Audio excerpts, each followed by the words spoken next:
पुराने साधारण कपड़े पहने एक महिला ने एक फैंसी रेस्टोरेंट में प्रवेश किया। सभी ग्राहक जो पहले से वहाँ बैठे थे उसे तिरस्कार भरी दृष्टि से देखते हैं। वह महिला फटी पुरानी ड्रेस पहने हुए थी और देखने में गरीब लग रही थी। परिचारिका तुरंत उसके पास दौड़ी। उसने यहाँ तक कि अपनी घृणा को छिपाने की कोशिश भी नहीं की और वो बोली, मैडम आप शायद गलत जगह चली आई हैं। वह बस इतना चाहती थी कि जल्दी से इस बिन बुलाए मेहमान से छुटकारा मिल जाए। महिला ने घबराते हुए उसकी ओर देखा और पूछा कि क्या ये ताज भोजनालय है। डाइनिंग हॉल में मौजूद लोग कानाफूसी करने लगे और उनमें से कुछ ठहाके लगा के हंसने लगे। परिचारिका ने दयनीय दृष्टि से महिला की ओर देखा और बोली, आप सही कह रही हो, ये तो है, पर आप क्या चाहती हो मैडम? तुरंत व्यवस्थापक को बुलाओ। असंतुष्ट ग्राहकों में से एक चिल्लाया, मैंने यहाँ पहले से एक टेबल इसलिए बुक करवाई थी कि कोई भिखारी मुझे खाते हुए देखे। महिला ने अपना सिर नीचे कर लिया और धीरे से बोली, मैं तुम्हारा ज्यादा समय नहीं लूंगी बेटा, मेरा केवल एक अनुरोध है, आप इस तरफ आइए। परिचारिका ने अनिच्छा से बुजुर्ग महिला को अंदर आमंत्रित किया। वो बस किसी तरीके से उसे बाकी ग्राहकों की नजर से दूर ले जाना चाहती थी। अगर मैं तुम्हारी जगह होती तो मैं सिक्योरिटी को बुलाकर उसे बाहर का रास्ता दिखाती। आपने देखा कि कैसे उसमें बदबू आ रही है, वो एक बुरा सपना है। ये सब बोलकर वहाँ बैठे लोगों ने अपनी भावनाओं को बिल्कुल छुपाया नहीं। महिला मिठाइयों के शोकेस में गई और काफी देर तक उसे देखती रही। वेटर उसे देखकर हंस रहे थे और कह रहे थे, अगर वह यहाँ मुफ्त में खाने की उम्मीद करती है तो उसे कुछ नहीं मिलने वाला। ऐसा लगता है कि महिला ने उनकी बातों पर ज्यादा ध्यान नहीं दिया।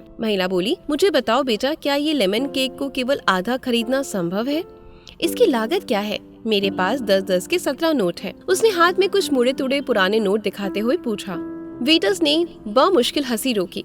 मैडम, मुझे नहीं लगता कि आपके पास इस केक के एक टुकड़े के लिए भी पर्याप्त पैसा है। ये केवल केक नहीं है, बल्कि हमारे महाराज शेफ द्वारा किया गया कला का काम है। इसके अलावा हम इसे आधे में नहीं बेचते। गरीब महिला शर्मसार हो गई। उसे ऐसा लगा कि उसके अंदर कुछ छूट गया हो। धीरे धीरे वह निराश कदमों से चलते हुए बाहर निकलने लगी। अचानक उसे रेस्टोरेंट के कोने में अपनी पत्नी के बगल में बैठे सैन्य वर्दी पहने एक व्यक्ति ने बुलाया, मैडम कृपया करके यहाँ आओ, आप बहुत निराश लग रही हैं। कुछ हुआ है क्या? उसने चेहरे पर मुस्कान के साथ पूछा। मेरी बेटी, वे बहुत बीमार थी। जब वह बच्ची थी तो हम इस रेस्टोरेंट के पास से गुजरते थे और वह काफी देर तक दुकान की खिड़कियों को देखती रहती थी। हमने एक दिन यहाँ लेमन केक खाने का सपना देखा, लेकिन फिर वे बीमार हो गई। मेरे पति चले गए और हम दोनों का पेट पालने के लिए मुझे नौकरी करनी पड़ी। मेरे पास इलाज जारी रखने के लिए पैसे नहीं हैं, इसलिए अब मैं उसके कुछ भी नहीं कर पा रही हूँ। तो मैंने सोचा कि कम से कम उसे ये केक ही दिला दूँ, लेकिन मेरे पास केवल 10 के 17 नोट हैं। इतना कहते हुए उसकी आंखों से आंसू बह निकले। बिना किसी हिचकिचाहट के उस फौजी ने वेटर को बुलाया और अपने खर्च पर महिला के लिए पूरा लेमन केक पैक करने को कहा। उन्होंने महिला से कहा, आज 17 साल हो गए जब हमने अपने बेटे लक्ष्य को खोया था। एक कार दुर्घटना में उसकी मृत्यु हो गई थी